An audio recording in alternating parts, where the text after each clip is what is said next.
Welcome back everyone to another TMR Behind the Brick. Today we're talking about Isle of the Curse, the second installment in our pirate brick film series. Now if you haven't seen the first one, Shipwreck Reef or Isle of the Curse, go over on our channel, check them out, because we're going to talk about some of the behind the scenes things that we did to bring this to life. Something I want to note right off the bat is the score, an entirely original score by our good friend Cameron Griffith. He's done a lot of work with us before creating scores for our brick films, so there's one thing to note: these aren't just pulled royalty-free music. A lot of the music we use is actually 100% catered for our films, which always brings out a better quality in your filmmaking. Now I want to talk about compositing and green screening. We do some compositing and green screening right in the digital world. So what I mean by that is we might animate on a green screen and then everything gets placed into a digital animated backdrop. Now for Isle of the Cursed, we never really utilize that, but we do composite items into the animated piece. So whether it's a still frame of a sword or a skeleton head, you can actually use that in post digitally and composite that right on top of your animation that you're doing physically.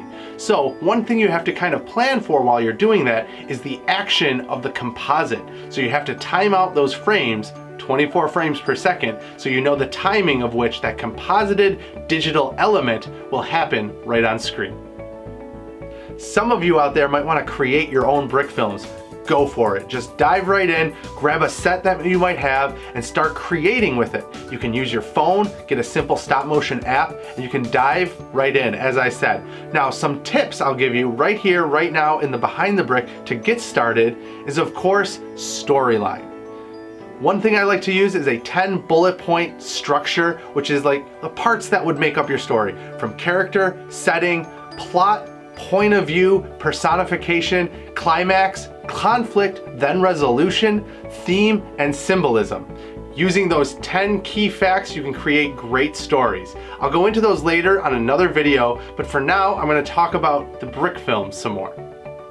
As you watch some of our brick films, like the Pirates or the Western or even the medieval wizard stuff, you'll see fun storytelling. That is one thing you want to do when creating your brick films, is to make sure that you have elements that really help propel the story forward, but in a fun, lighthearted way.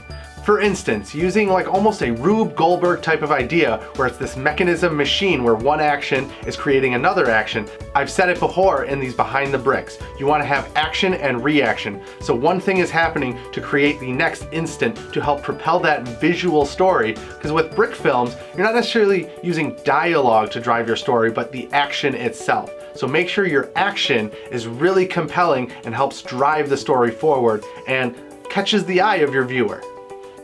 Brick films are an amazing piece of art, and it takes a whole group of people to put them together. From our sound designer to our voice actors, even the animation takes a little bit of teamwork.